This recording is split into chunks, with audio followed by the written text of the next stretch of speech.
Lakshmipur ideal আলেম মাদ্রাসা সম্পূর্ণ স্বতন্ত্রভাবে ছেলেদের জন্য আলাদা ক্যাম্পাস করে মানসিকতা রাখার কারণে আল্লাহ তাআলা সুযোগও করে দিয়েছেন।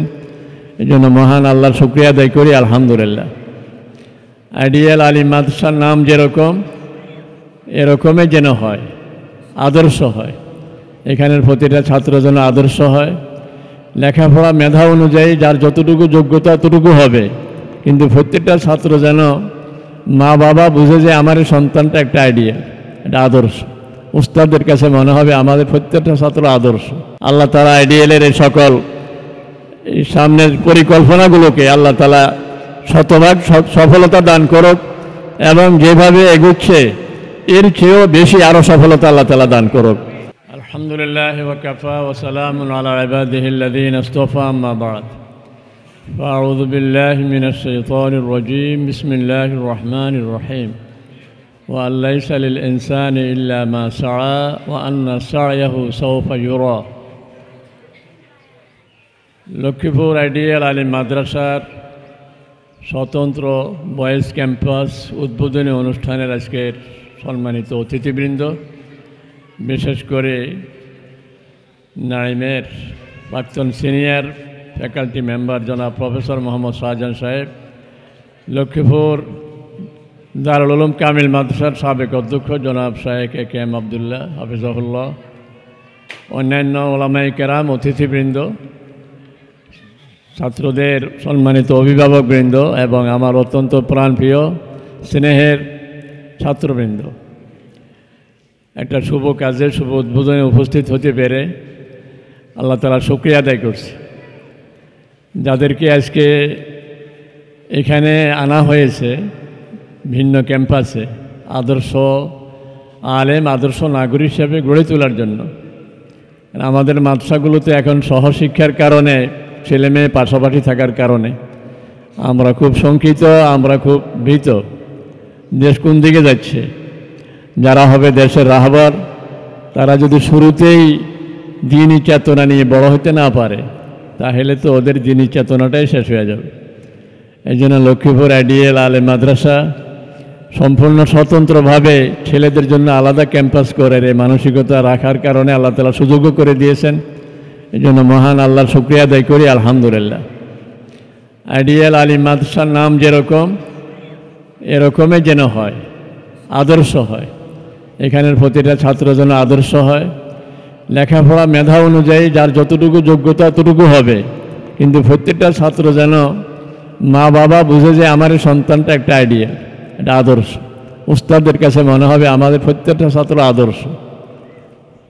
এমন না হয় যে আইডিয়ালে পড়ে কিন্তু বাসায় গিয়ে সে নামাজ পড়ে না, সেই ফজরের সময় তাকে ঘুম থেকে উঠানো যায় না, সে রাতে শুয়ে শুয়ে মোবাইল টিপে। তাহলে আর আইডিয়াল হলো কোথায়? যে আমরা আইডিয়ালে থাকব, আমার কাজকর্মে সেটা আমি প্রমাণ করব, আমার কারণে আমার ঘরে আমার মা বাবা ঠিক হয়ে যাবে। আমি দেখেছি অনেক বাবা এমন, বাবার দাঁড়িয়ে ছিল না, ছেলের কারণে বাবা দাঁড়িয়ে রাখে এখন, কারণ ছেলের মুখে দাঁড়িয়ে আছে, বাবার শরম লাগে এখন। ছেলের কারণে বাবা নামাজি হয়ে গেছে, কারণ ছেলে নামাজের সময় হলে মসজিদে ছুটে যায়। ছেলের কোরআন তেলাওয়াতের কারণে ঘরে মা বাবা এখন কোরআন তেলাওয়াত করে, মা বাবার শরম লাগে যে ছেলেই কোরআন তেলাওয়াত করে, আমরা না করলে কেমন লাগে। এই জন্য আমরা এমন আদর্শ বানব যে আমার আদর্শ দেখে যেন আমার পরিবার, আমার বাড়ির লোক, আমার আশপাশের লোক, আমার এলাকার মানুষ যেন আদর্শবান হয়ে যায়। আমরা আদর্শ মানুষ হব।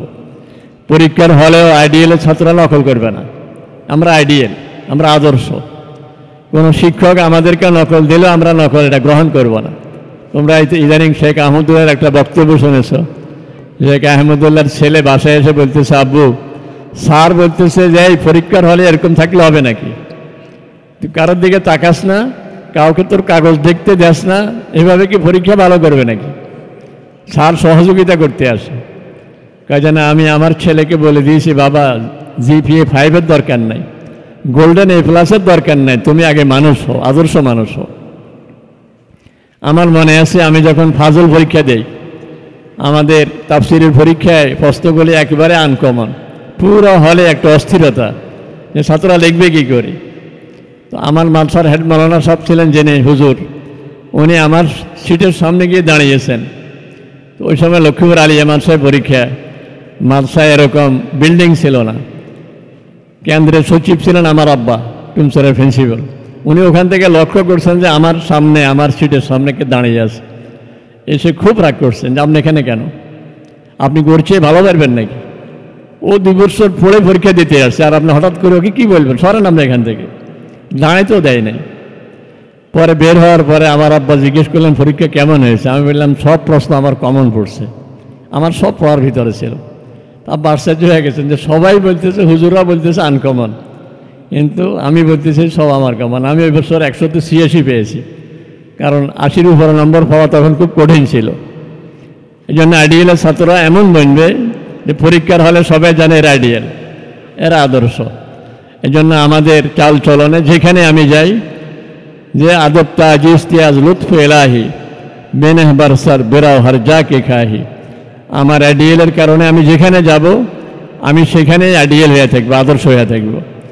আমরা আজকে উদ্বোধনী অনুষ্ঠানে আমি এই জন্যই ছিলাম, একটা কাজের শুভযাত্রায় যখন থাকি, এটা যতদিন সামনে চলবে যেন সওয়াব আমরাও পেয়ে যাই কিছু। তোমরা যত ভালো হবে, তোমাদের দ্বারা দেশ দুনিয়া যত উপকৃত হবে, তোমাদের মা বাবা উপকৃত হবেন, ওস্তাদেরও উপকৃত হবেন। আমরা যারা এই শুভ কাজে এসে কোনো রকম গা লাগিয়েছি, আমরা চাই রুচিলায় আমরা যেন কাল কিয়ামতের ময়দানে উপকৃত হই।